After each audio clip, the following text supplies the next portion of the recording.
ئاسایشی جەزایر ڕایگەیان شانەیەکی تیرۆریستی و چەکداری دەستگیر کردووە کە ویستویانە جەماوەر بکەنە ئامانج و سوود لە خۆپیشاندانەکان وەربگرن بۆ ئەو کارەیان. نەخشەکەشیان بڵاوکردنەوەی دڵڕاوکێ و ئاژاوە بووە. ئاسایشی جەزایر لە ڕاگەاندراوەکەیدا ئاماژە بۆ دەکات کە نابێ خۆپیشاندانەکان لەسەر حسابی جوڵە و سەلامەتی وڵاتیان بێت. ئاماژە بۆش دەکات کە ئاسایش لەگەڵ سوپادا بە ئۆپەراسیۆنێکی ئاو باشە و گروپیان دەستگیر کردووە. ئەوانە خاوەنی چەک و تەقەمەنی زۆر بوون کە دەیانویست کردەوەی تاوانکارانەی لە دژی جەماوەر پێنجام بدەن. ئەوەش بە سوودوەرگرتن لە بوونیە و خۆپیشاندانە جەماوەریانە کە ڕۆژانە بەڕێوە دەچن. ڕاگەاندراوەکە ئامانجی ئەو گروپە بەو شێوەیە ڕادەگەێنێت کە ئەوان ویستویانە لاوان هان بدەن ڕێگەی تونند و تیژی بگرنەبەر بۆ ئەوەی سوود لە وێنەکانیان وەربگرن و لە تۆڕە کۆمەڵایەتیەکاندا بڵاوی بکەنەوە. لا بابەتێکی پەیوەست بەم ڕاگەاندراوەی ئاسایشدا دەستگای ناوبراو ڕایگەیاندووە کە هەندێک لە وڵاتیان گلەیی لە بارودۆخی هاتوچۆ دەکەن. دوای ئەوەی کۆبوونەوەی هەمیشەیی دەبێت ئەوەی داخرانی ڕێگە و شەقامەکان و کار دەکاتە سەر بژێوی و ڕەوتی بازرگانی و کاروباری ڕۆژانە و شوێنی نیشتەجێبوونیان.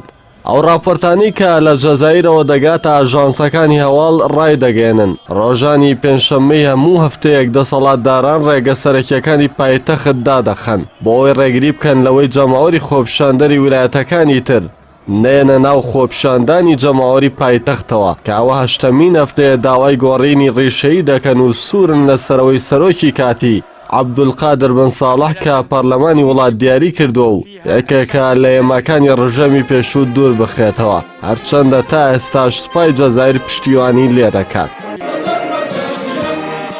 پارێزەر موستەفا بوشاشی یەکێک لە کەسایەتیەکانی بزوتنەوەی جەماوەری جەزایر لەبارەی بەردەوامی خۆپیشاندانەکانەوە ڕایگەیاند ژنان و پیاوانی وڵات قبوڵی ناکەن کە هێماکانی ڕژێمی پێشوو وەکو عەبدولقادر بن ساڵح قۆناغی ئینتیقالی تێپەڕێن و هەڵبژاردنی داهاتوو بەڕێوە ببەن. ناوبرا و جەختی لەوەش کردەوە کە نابێ ئەوانە بەشێک بن لە چارەسەر چونکە لە 22 شوباتەوە ڕامانگەاندووە کە دەبێ هەموو ڕژێم و هێماکانی و نۆکەرانی بڕۆن و دوور بخرێنەوە.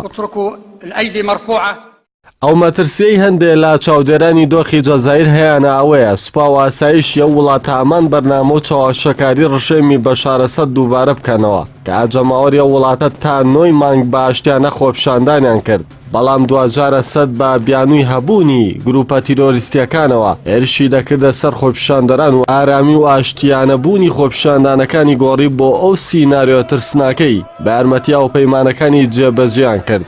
ئەوەش مەترسیە لەسەر خۆپیشاندانی جەزایریەکان دەی ڕەشی نەوەدەکان دووبارە بکرێتەوە بە تایبەتی فەڕەنسا و هەندێک ناوەندی خۆراوای وڵاتی میسر و سعودیە و ئیمارات مانەوەی سیستەمی ڕابردوو واتە ئەژموونی سوپا و مخابەرات بەسەر ژیانی جەزایریەکاندا بە باشتر دەزانن لە ئازادی و دیموکراسی بۆ جەماوەری ئازادیخوازیە وڵاتە. هەروەکو بەرنارد هێنری لیڤی بە ناوی فەیلسوفی زایۆنی و فەڕەنسی پێشتر لە زانکۆی تەلەڤیڤ ڕایگەیاندەبوو کەوا ئەوان بۆ ڕێگریان کرد لە سەرکەوتنی بەرەی ئیسلامی ئینقاز و کودەتای سوپایان بەسەر دیموکراسیدا بەڕێوە برد. بۆیە مەترسیەکە جددیە و لاوانی ئەو وڵاتەش لەو ڕاستیە تێگەیشتون بۆیە نایانەوێت سەرکەوتنەکەیان نیوەچڵ ببێت.